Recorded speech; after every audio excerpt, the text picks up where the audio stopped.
If you're a high-income W-2 earner, buying a beach house and renting it out can save you hundreds of thousands of dollars in taxes. The short-term rental loophole of the Tax Cuts and Jobs Act allows you to use paper losses from short-term rental properties to offset your active income and pay less taxes. I'm Abby Mago. I'm a licensed real estate broker in New York and Florida, and in this video, I'll walk you through a real-life scenario of exactly how it works using my listing at 319 Wilmot Road in Ocean Beach, New York as an example. 319 Wilmot Road is a beautiful 4-bedroom home with a pool and great views that I built in Ocean Beach, Fire Island. The asking price is $2.895 million. It rents for $15,000 per week in the summer, which puts you around $180,000 in gross rental income per year. Because the average stay is 7 days or less, the IRS does not treat this like passive real estate. If you participate at least 100 hours and more than anyone else, you qualify for the short-term rental loophole.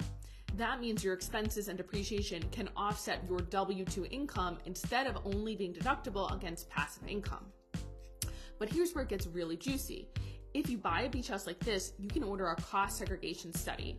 That's where accountants break down the property into components you can depreciate much faster. Things like appliances, furniture, decks, flooring, lighting, even landscaping. With bonus depreciation, a huge chunk of the property's value becomes deductible in year one. For a home in this price range, it's very realistic to see a $500,000 first-year depreciation deduction after a cost segregation study. So let's talk savings. Let's say you've got a great job, you're earning $600,000 a year in W-2 income. That's great, except you've got a big tax bill to match. If you're a New York resident, single filer, you're paying about $175K of that income right back to the federal government and approximately $40K to New York State. And I hope you don't live in New York City, because if you do, then you can add another $23,000 or so to your tax bill. So we've got $215,000 to $238,000 right out the door. But since you were lucky enough to find this video, imagine now you buy 319 Wilmot Road and your cost segregation study gives you $500K in your first year depreciation. With 100% bonus depreciation, you can now take that deduction against your active income, reducing your taxable income down to $100K, which would bring your federal tax bill down to under $14,000, New York State down to $5,900, and if you're a New York City resident, that bill goes down to $3,500. I don't know about you, but I think saving approximately $200K in year one sounds pretty amazing, not to mention the income that the property is generating. You are legally using tax law to force the IRS to subsidize your beach house.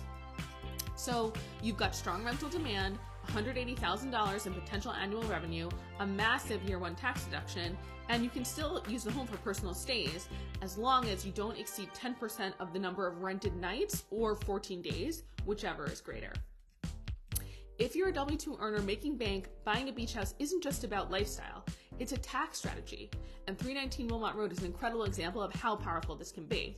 If you want more details on this house or help running your personal tax scenario, send me a message. I can walk you through the entire process from acquisition to rental setup. Bye-bye.